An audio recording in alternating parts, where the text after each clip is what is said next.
Tivemos um pequeno problema técnico, mas a internet é assim mesmo, você entende isso, infelizmente, tem esse problema, mas nós vamos dar continuidade. O texto é a segunda epístola de Pedro, o capítulo é o capítulo 1, e a partir do verso de número 12, segunda epístola de Pedro, capítulo 1, a partir do verso de número 12, que nos diz assim a palavra do Senhor: pelo que não deixarei de exortar-vos sempre acerca destas coisas, ainda que bem as saibais e estejais confirmados na presente verdade.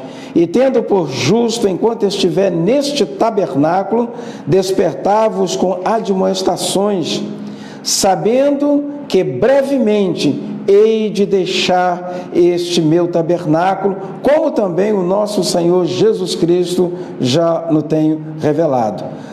Mas também eu procurarei em toda a ocasião que depois da minha morte tenhais lembrança dessas coisas, porque não vos fizemos saber a vinda de nosso Senhor Jesus Cristo seguindo a fábulas artificialmente composta, mas nós mesmos vimos a sua majestade. Eu quero meditar com vocês nesse texto nesta manhã. Eu quero falar um pouquinho desses últimos instantes da vida de Pedro, quando ele estava para morrer. E a preocupação de Pedro não era consigo mesmo, com o seu bem-estar, não era essa a preocupação dele.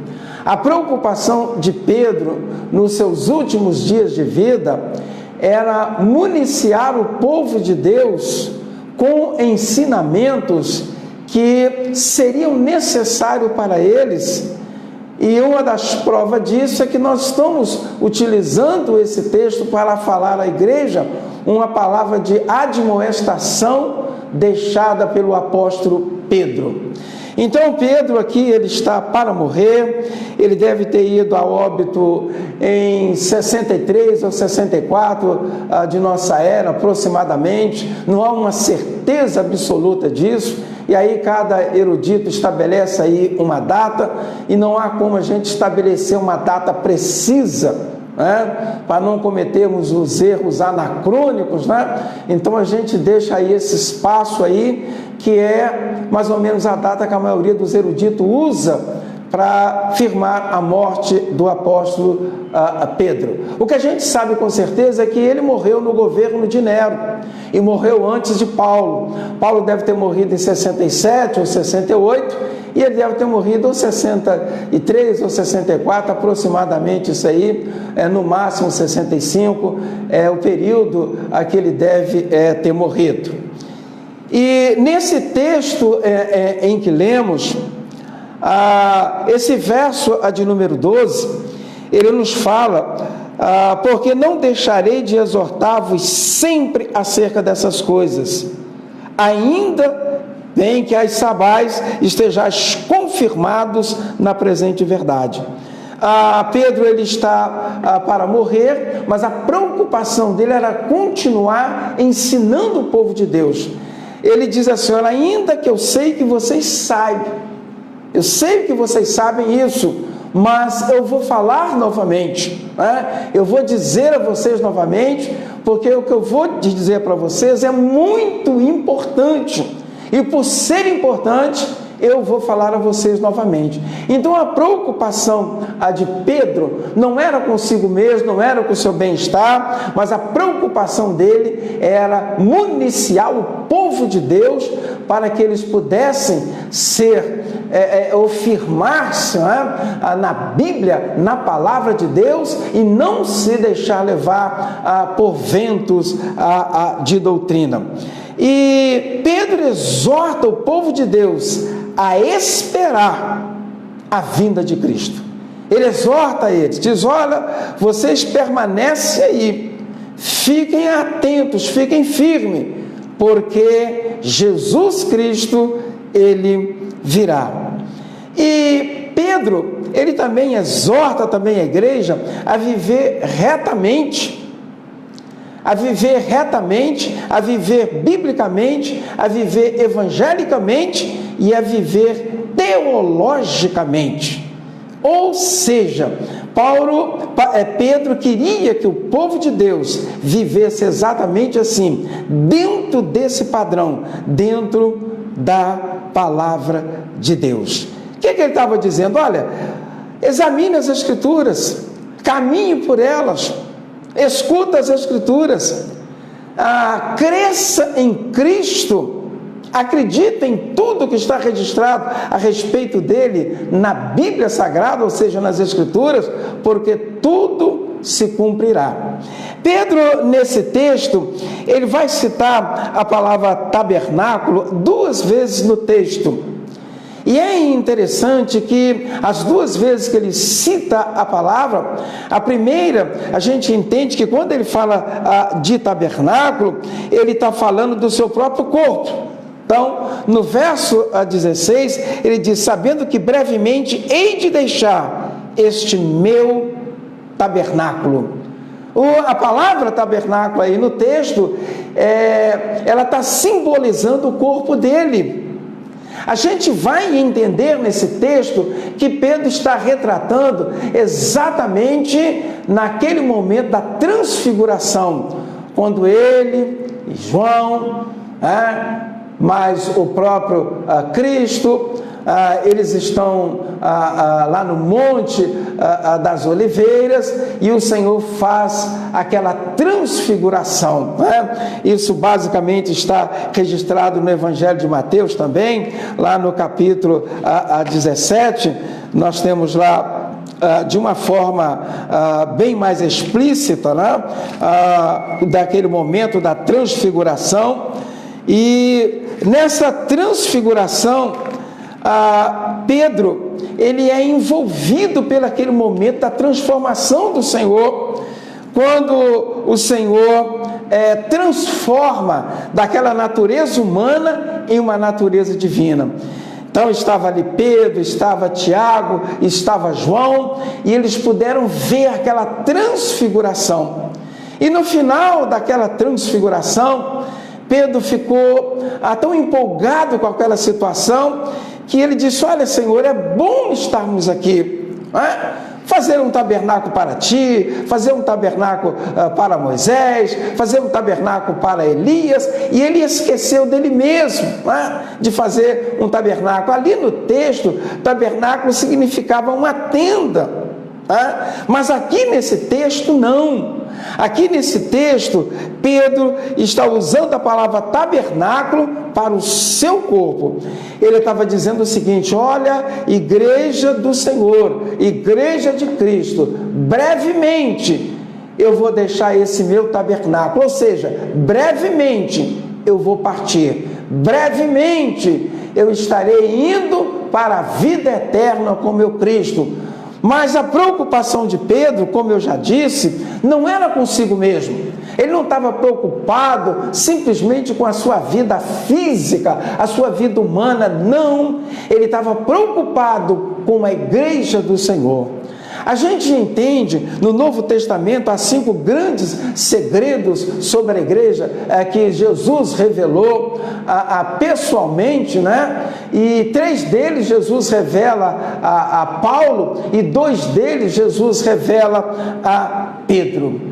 A gente entende que Pedro, além dele ter sido privilegiado por esses 2 grandes segredos revelados a ele também recebe 2 ministérios pessoais dados pelo Senhor. Primeira vez que o Senhor encontra-se com Pedro, Pedro está num barco pescando, jogando a rede. Jesus chama ele e diz assim: larga essa rede e eu vou ensinar você a ser pescador, e não de peixe, mas pescador de homem. Jesus dá a ele o ministério de evangelizar, de ganhar almas, Mas o mesmo texto ele registra que no dia seguinte, Jesus está andando na praia e novamente está ali Pedro. Agora Pedro não está mais jogando a rede ao mar, mas Pedro está costurando a rede. Ele deveria ter pego algum peixe grande e aquele peixe rompeu a rede. Pedro então estava preocupado em costurar aquela rede para que o peixe não fosse embora. E aí Jesus dá-lhe o segundo ministério: apacentar as minhas ovelhas. No capítulo 21 do Evangelho de João, o verso 16, 17 e 18, Jesus trata disso pessoalmente com Pedro. Então Pedro aqui, ele sabe que deixar o tabernáculo era morrer, não é? Era ir embora, encontrar-se com o Senhor. Agora, por que Pedro não estava preocupado com a morte? Por que Pedro estava resignado?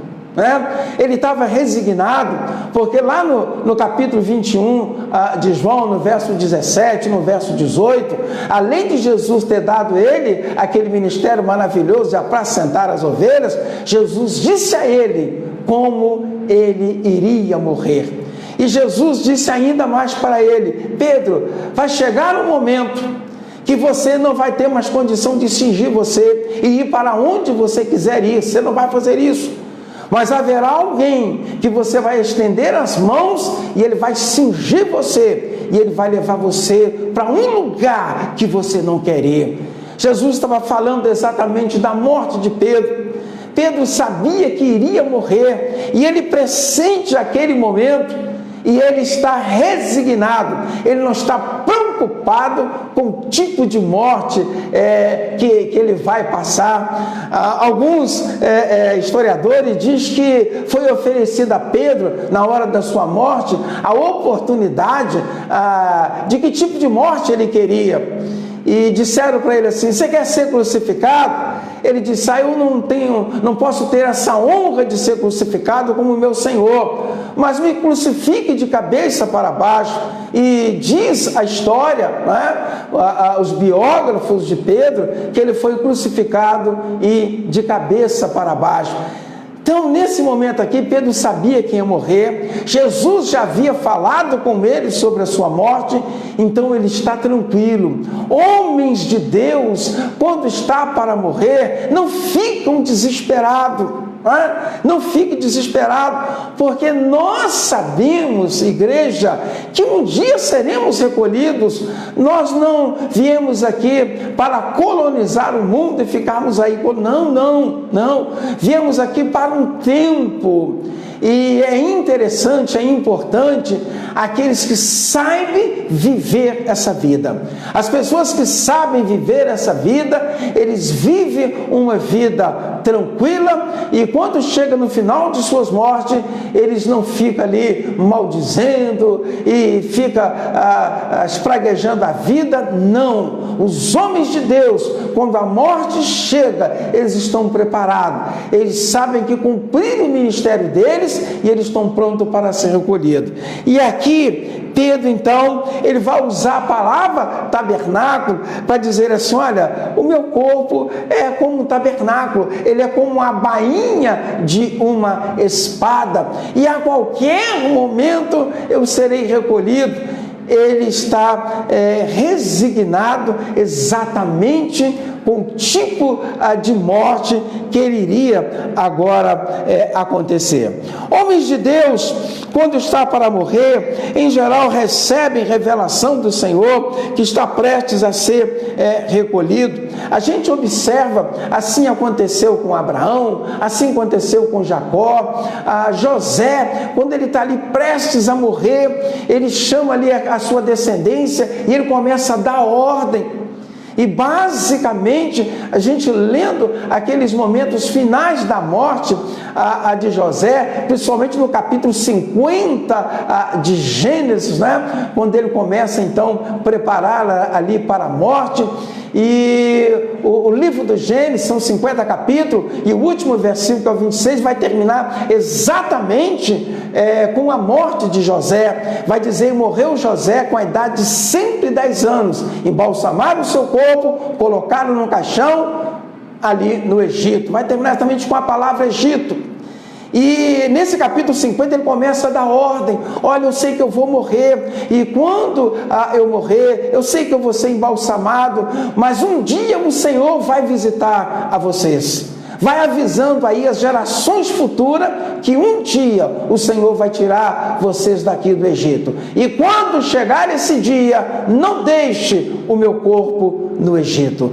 José não queria que o seu corpo permanecesse no Egito, mas ele não estava preocupado com a morte.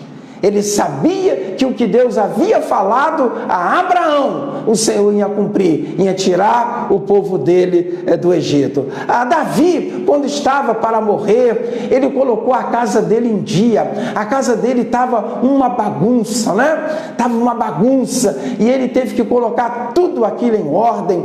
Ele deixou escrito até como seria o culto no templo, que ele não pôde ver o templo construído pelo seu filho, mas ele deixou as ordens dos turnos, dos sacerdotes, dos cantores, do coral. Ele deixou tudo escrito para que Salomão pudesse, quando inaugurar o templo, aquilo está tudo em ordem. Ele deixou em ordem a sua casa, ele deixou o seu sucessor já assentado no trono, ele deixou a casa do Senhor com os materiais para ser construído, e ele deixou a liturgia do culto na casa do Senhor. Então, homens de Deus, quando eles estão para morrer, eles não se preocupam consigo mesmo, não. Eles estão preocupados com o povo de Deus, com a obra do Senhor, porque nós estamos aqui de passagem. Nós não viemos aqui para a semente, não vamos permanecer aqui, viemos aqui apenas para algum tempo. Observamos também que Paulo, prestes a morrer, Paulo também, ele coloca as coisas todas em ordem, e ele pôde dizer, aqueles 3 verbos no pretérito, combati o bom combate, terminei a carreira, e guardei a fé. Ele pôde colocar esses 3 verbos exatamente no pretérito, porque ele sabia que a morte dele estava próxima, mas ele não estava preocupado consigo mesmo, ele estava preocupado era com a obra do Senhor. Então aqui o apóstolo Pedro, ele vai nos dando também este exemplo, de não estar preocupado consigo mesmo, mas estar preocupado simplesmente com a obra do Senhor. Então, como eu disse, o apóstolo Pedro, ele estava resignado, à vontade de Cristo. Resignado é aquele que suporta o mal, é aquela pessoa que suporta o mal sem irar-se.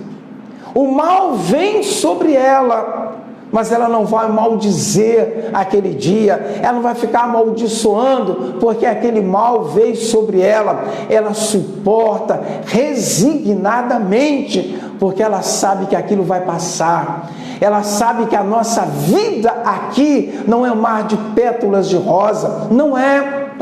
Se alguém está vivendo em um mar de pétalas de rosa, glória a Deus por isso, Prove ao Senhor conceder isso. Mas se nós observarmos biblicamente, os grandes homens de Deus não tiveram esse tipo de vida. Todos eles tiveram que lutar muito pela sua vida. Muitos deles tiveram mortes horríveis. Olhemos, por exemplo, os 12 homens que Jesus chamou, um deles suicida, que é o Judas Iscariote, mas os outros 11, tudo vida terrível. Talvez João tenha morrido talvez melhor, do que os demais, mas os outros todos decapitados, flechados, matado a espada em praça pública, crucificado, e por aí vai.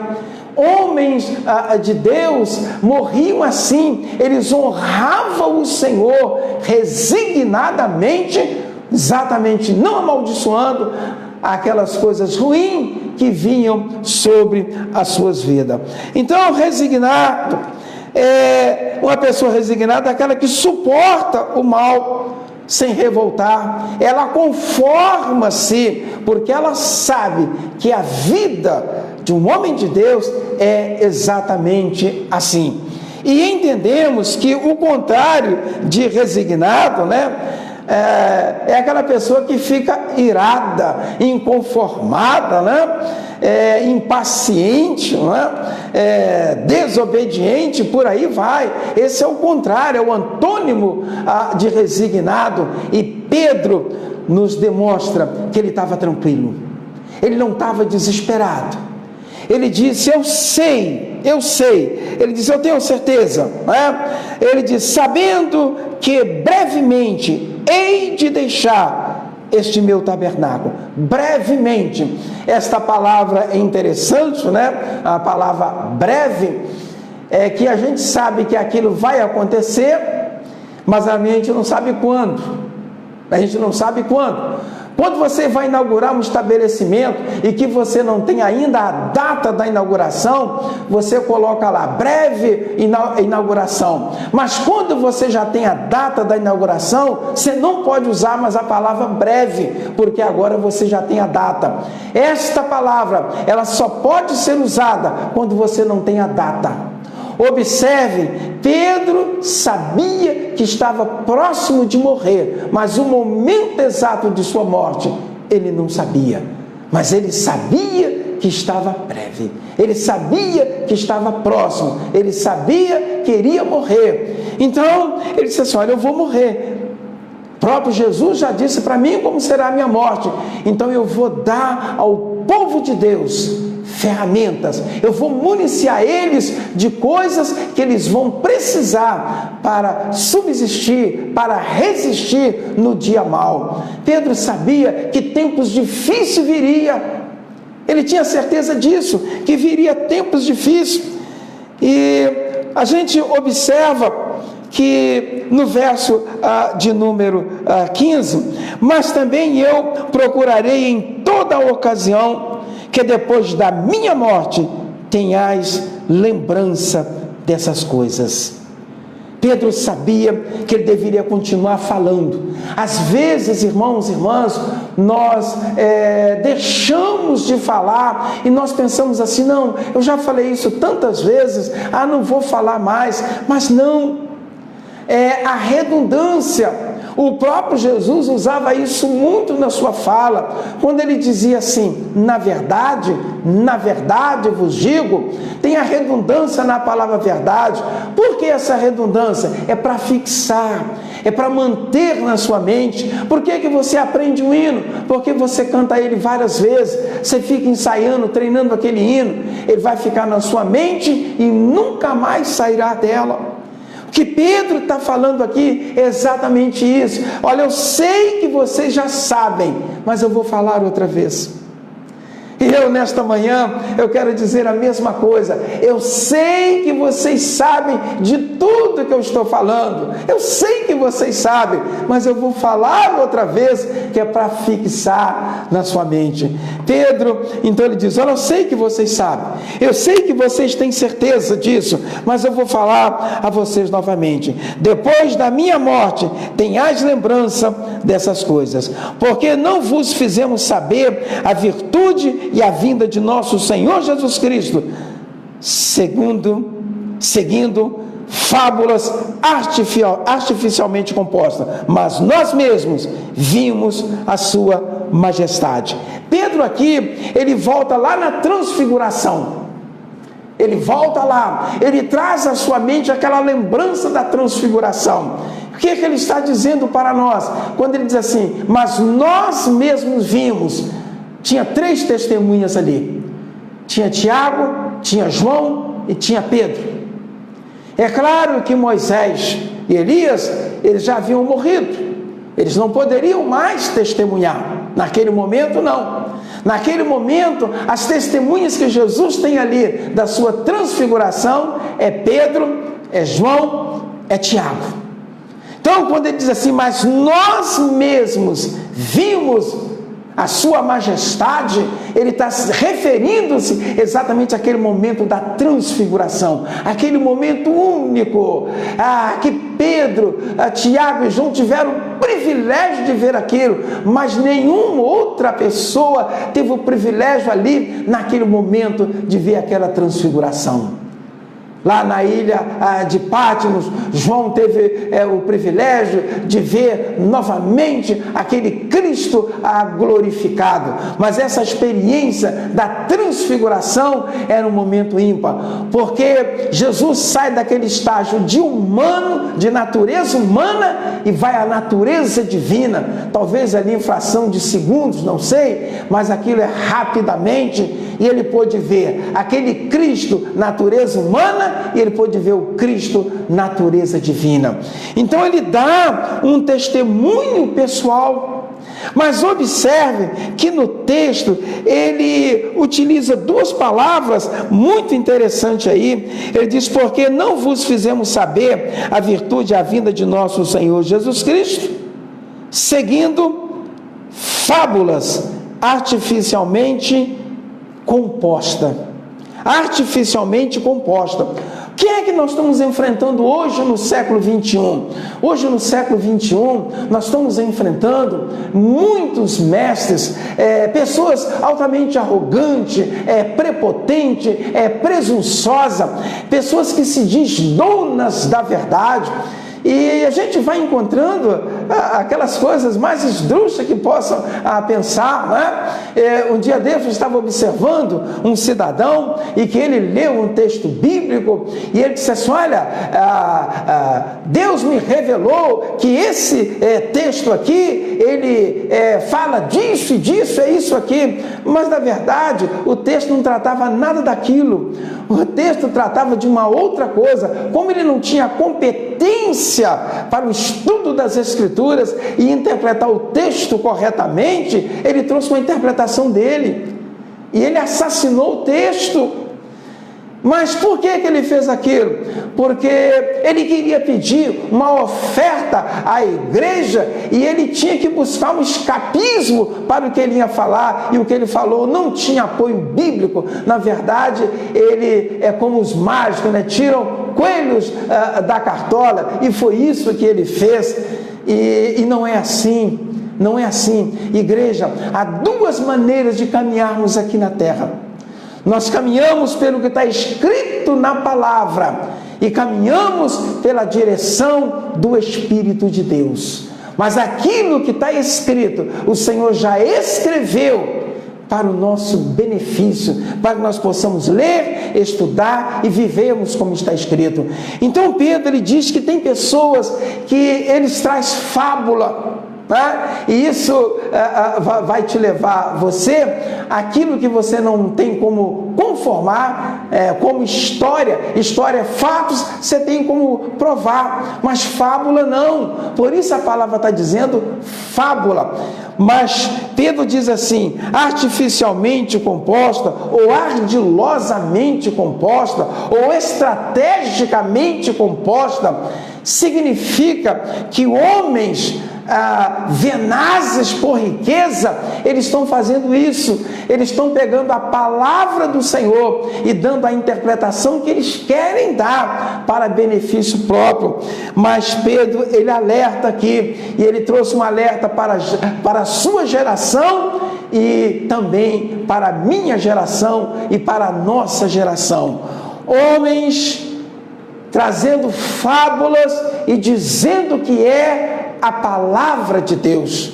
É cada interpretação que as pessoas estão trazendo aí, e que é cada loucura, e cada um traz a sua interpretação, e cada um fala do seu jeito, e cada um quer dizer que é exatamente daquele jeito que ele está dizendo. Mas Pedro traz um alerta para mim e para você, para termos cuidado com isso. E aí Pedro diz: porque não vos fizemos saber a virtude e a vinda de nosso Senhor Jesus Cristo, seguindo fábulas artificialmente compostas. Pedro disse: não, negativo, não foi isso, não foi isso. Nós não ensinamos a vocês fábulas, não.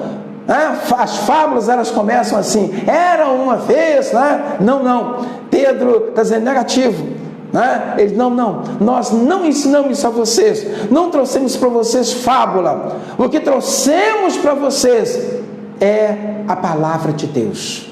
Tudo vai passar, irmãos, tudo. O próprio Jesus disse que tudo vai passar. Tudo vai passar. Mas a palavra do Senhor, Jesus disse que essa não vai passar. Significa o quê? Que ela vai se cumprir. Cumprir-se-á tudo que está escrito a respeito dela. Tudo irá se cumprir. Tudo que está escrito a respeito de Jesus irá se cumprir. Tudo que está escrito a respeito da sua noiva, da sua igreja, irá cumprir-se. Significa que tudo vai passar, mas a palavra do Senhor não vai passar.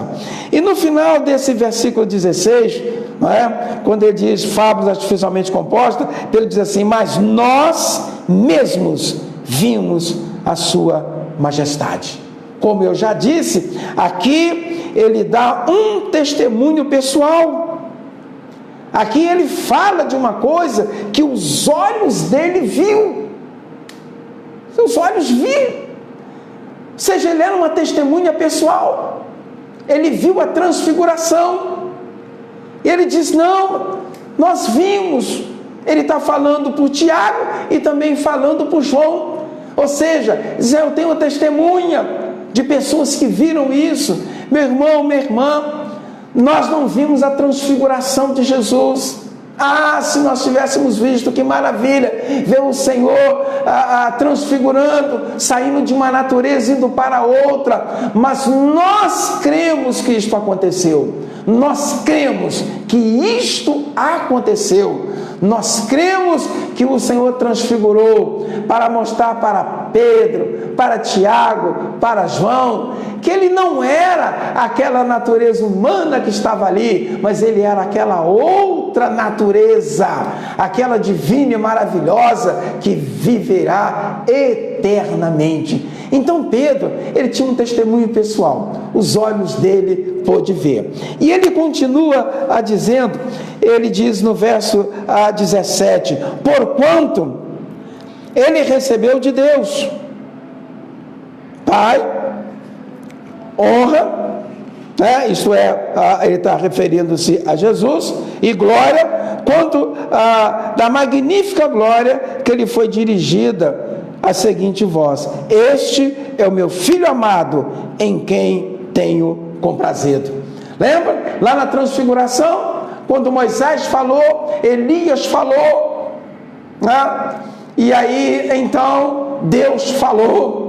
Então na transfiguração você tem um momento de 3 testemunhas que viviam naquela época, que no caso Pedro, Tiago e João. Mas tem o testemunho da própria voz do Senhor, que ela aconteceu lá no batismo de Jesus, quando o Senhor disse, no ato do batismo, quando o Espírito Santo de Deus vem sobre Jesus em forma de pomba, o texto diz que os céus abrem e então ouviu-se a voz do Senhor, Este é o meu Filho amado, em quem me comprazo, O pronome demonstrativo usado por Deus ali, ele estava confirmando que aquela pessoa que João tinha terminado de batizar era filho dele. E aqui Pedro nos traz uma prova auditiva. Ele tem a prova visual porque ele viu, mas agora ele traz para nós a prova auditiva. E ele diz assim: olha, eu vi a glória de Cristo. Ele diz: eu vi a glória dele magnífica. E ele vai usar ainda 3 palavras aí, muito interessante para nós, porque ele diz aí, honra, ele diz glória, quando da magnífica glória que lhe foi dirigida a seguinte voz. É claro que aqui ele refere-se a Deus, porque a voz aqui foi do Senhor: este é o meu Filho amado, em quem me tenho comprazido. Ou seja, em quem eu tenho alegria, em quem eu tenho prazer. Deus deu uma declaração auditiva do seu Filho, e por 2 vezes ele faz isso. Ele faz isso no batismo e ele faz isso na transfiguração. Pedro, então, ele diz para nós com todas as letras, ele diz assim: olha, creia, esse Cristo virá. Por que ele virá, Pedro? Porque eu vi a transfiguração dele, eu vi ele transfigurando, eu vi ele saindo de uma natureza humana a uma outra natureza magnífica. Creia que esse Cristo, ele virá. Por que, Pedro? Porque ele tem poder. Os meus olhos viram, isto é real. Pedro tinha certeza absoluta que aquilo era real. Continuando aí no texto, o verso 18: e ouvimos esta voz dirigida do céu, estando nós com ele no Monte Santo. Pedro diz: nós ouvimos a voz falou, nós não estávamos loucos, não é uma fábula, não é uma historinha, não é um mito, é real. O Senhor transfigurou, o Senhor transformou-se na natureza humana em uma natureza divina. Uma pessoa assim, com um poder assim, ele tem poder para vir buscar a sua igreja. A preocupação de Pedro era municiar a igreja de Cristo, dando a ela ferramentas para confirmar a vinda de Cristo, para que eles permanecessem firmes, sabendo que ele viria. E Pedro, ele continua dizendo, e ele diz no verso seguinte: e temos muito firme a palavra dos profetas, a qual bem fazeis em estar atentos como a uma luz que alumia em lugar escuro, até que o dia esclareça e a estrela da alva apareça em vosso coração. O que Pedro está falando para nós? Nós temos firme a palavra dos profetas. Aí Pedro, ele apela para o testemunho dos profetas. Ele apela para o testemunho dos profetas. Agora não é mais o testemunho só dele. Diz assim: olha, nós também temos firme a palavra dos profetas. E se nós olharmos biblicamente, quantos homens de Deus falaram a respeito da segunda vinda do Senhor?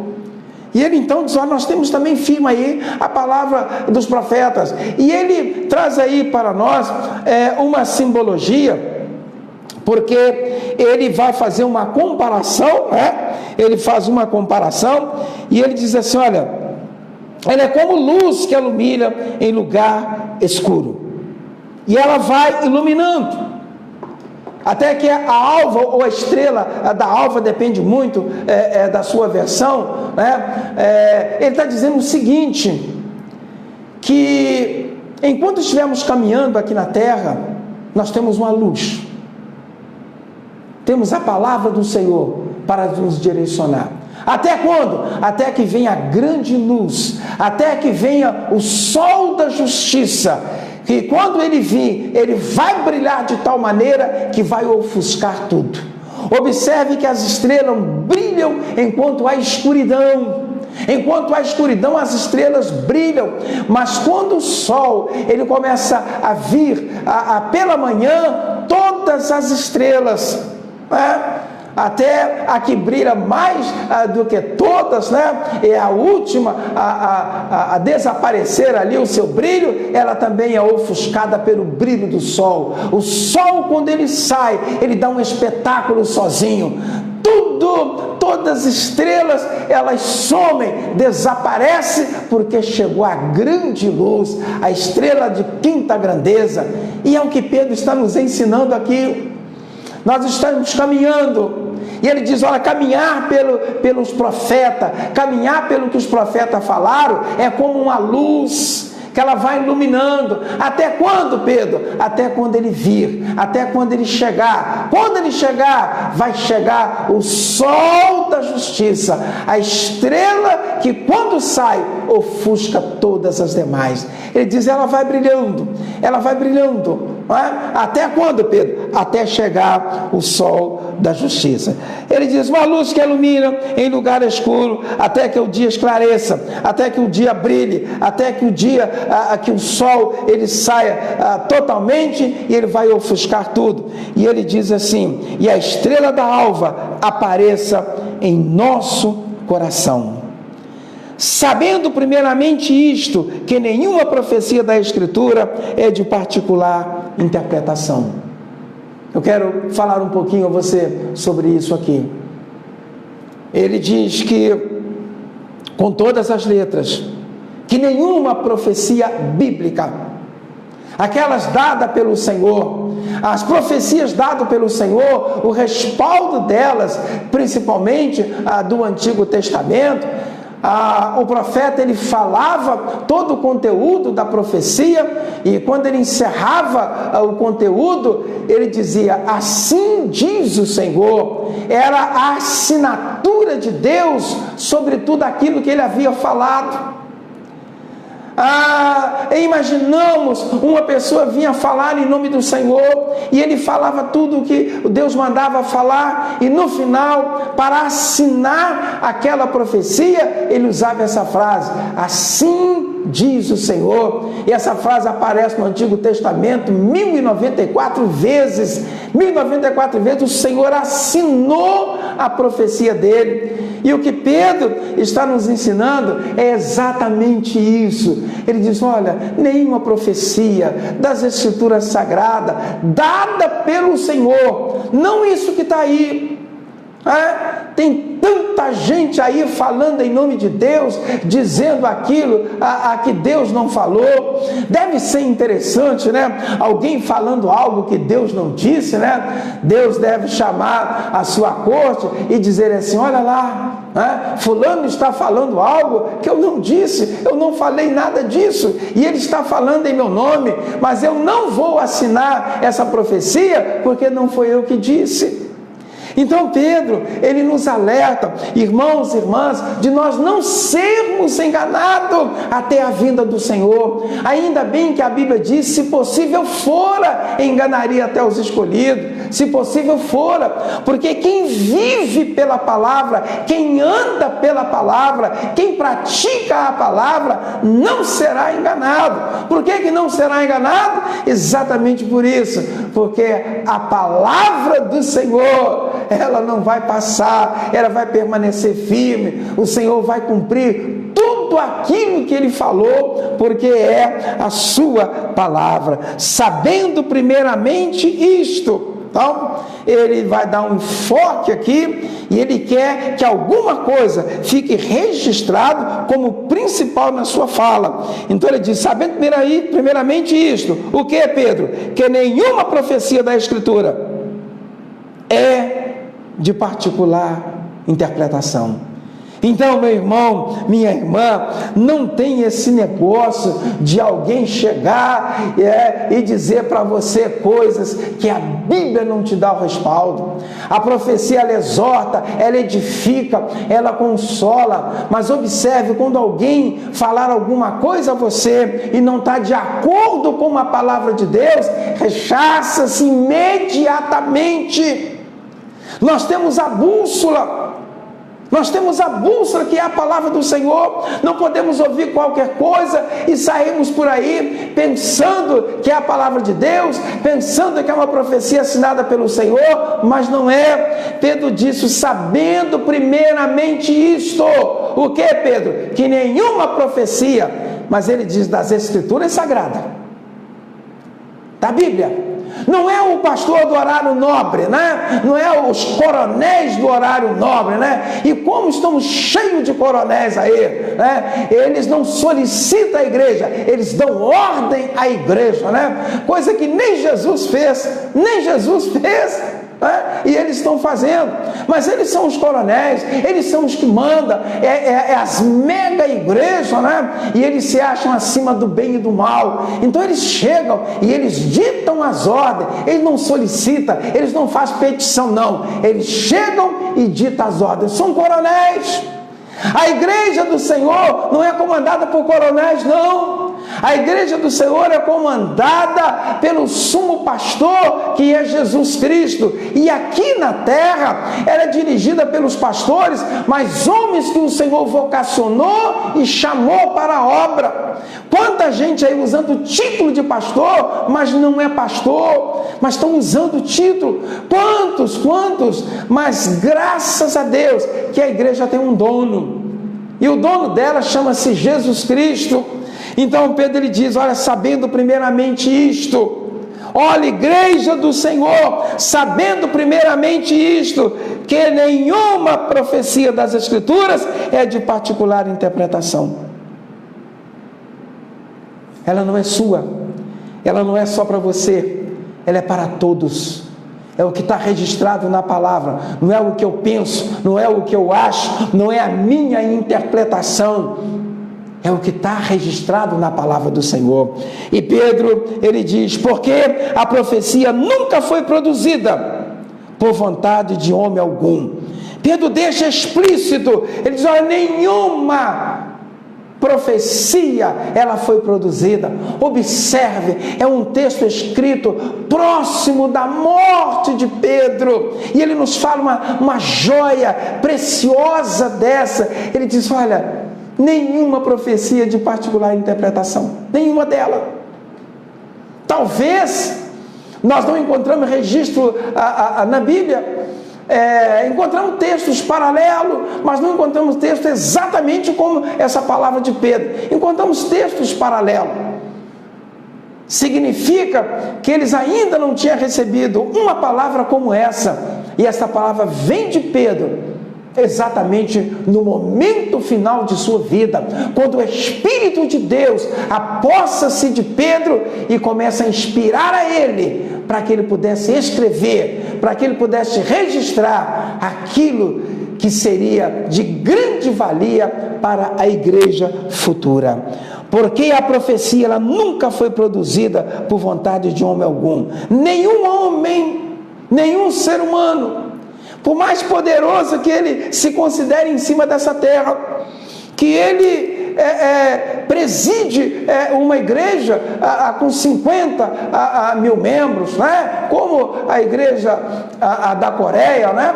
Em que há um número gigantesco de crentes, mesmo o líder dessa igreja, ele não pode produzir nenhuma profecia, porque ela não é produzida pela vontade de homem algum, ela é produzida pela vontade, pela inspiração do Espírito Santo de Deus, e não pela vontade humana. Então Pedro diz aí, porque a profecia nunca foi produzida por vontade de homem algum. Aí ele diz assim, mas os homens santos de Deus, ele diz, homens santos de Deus.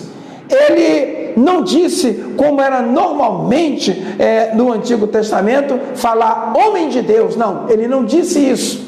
Aliás, no Novo Testamento, essa frase só é usada para Timóteo, e só aparece uma única vez, e é Paulo que o chama de homem de Deus no Novo Testamento. No Antigo Testamento, temos pelo menos 7 pessoas que foram assim chamadas de homem de Deus. Então aqui, ele coloca primeiro a questão de santo. Então essa epístola de Pedro, ela nos chama a atenção na exortação à vinda do Senhor e vivermos em santidade. Vivermos em santidade só pode ser inspirado pelo Senhor, só pode receber revelação de Deus aqueles que são homens e mulheres separados pelo Senhor. Então Pedro aqui, ele diz exatamente isso. Mas os homens santos de Deus falaram, de que maneira, Pedro? Inspirados pelo Espírito Santo. Inspirados pelo Espírito Santo. É claro que a inspiração para ser registrada, a gente não tem mais isso hoje, porque o cânon sagrado está fechado. Tudo que eu quiser saber a respeito de Deus está aqui nessa palavra. O que eu quero saber a respeito da sua obra está aqui. O que eu quero saber para a minha vida está aqui. O que eu quero saber do final do mundo, né, dos fim dos tempos, fim das eras, está aqui. Tudo que o Senhor quis revelar para a sua igreja está registrado nesta palavra. Então nós não temos mais a inspiração para alguém chegar e dizer assim, eu sou inspirado, vou escrever, isso aqui é palavra. Não, não, não, não. Você pode escrever livros, você pode escrever uma biblioteca completa, não há problema nenhum não. E para que você não fique empolgado, a sua teologia tem que ter muito cuidado com ela, porque senão, eu vou dizer para você que ela foi escrita a lápis e pode se apagar a hora que quiser, se ela não bater com o critério bíblico. Então você pode escrever, mas como texto inspirado, como palavra de Deus para guiar a igreja do Senhor, não, isso está encerrado, o câmbio está fechado. Temos aí 66 livros e encerrou. Então Pedro, ele diz aqui, homens santos de Deus, falaram de que maneira, Pedro? Inspirado pelo Espírito Santo. E aí, se Pedro soubesse que essa segunda carta que ele estava escrevendo viraria palavra do Senhor, talvez muita coisa que ele disse aqui ele não teria dito, porque foi inspirado pelo Espírito Santo, foi o Espírito Santo que inspirou ele. Você imagine quando Paulo estava escrevendo a epístola a Filemão, escrevendo uma carta para um amigo, coisa particular, confidenciando a um amigo. Imagine se ele soubesse que aquilo viraria palavra do Senhor, seria separado lá no concílio para ser palavra de Deus. Talvez ele não teria dito coisas que ele disse ali, e talvez ele teria falado outras. E aqui eu fico abismado com o que Pedro diz, porque somente ele disse isso, porque a profecia nunca foi produzida por vontade de homem algum, mas os homens santos de Deus, eles falaram de que forma? Inspirados pelo Espírito Santo. Então, meu irmão, minha irmã, que nesta manhã nós possamos guardar essa palavra em nossos corações, essa exortação de Pedro para as nossas vidas, sabendo que tem homens aí que se intrometem em nosso meio, vêm para o meio evangélico, mas não são crentes. Quantos lobos estão aí no nosso meio, vestidos de cordeiro? Quantas igrejas, quantas denominações, eu diria, líderes delas, que não pregam mais sobre a vinda do Senhor, não pregam mais sobre a santificação. Sabes por quê? Porque não acreditam nisso. Guarde essa palavra no seu coração nesta manhã. Medite nesta palavra. E que o Espírito Santo de Deus, eu tenho certeza absoluta, que Ele vai nos ajudar nessa caminhada difícil que nós estamos por aí. Que Deus vos abençoe nesta manhã e muito obrigado por essa oportunidade. Amém.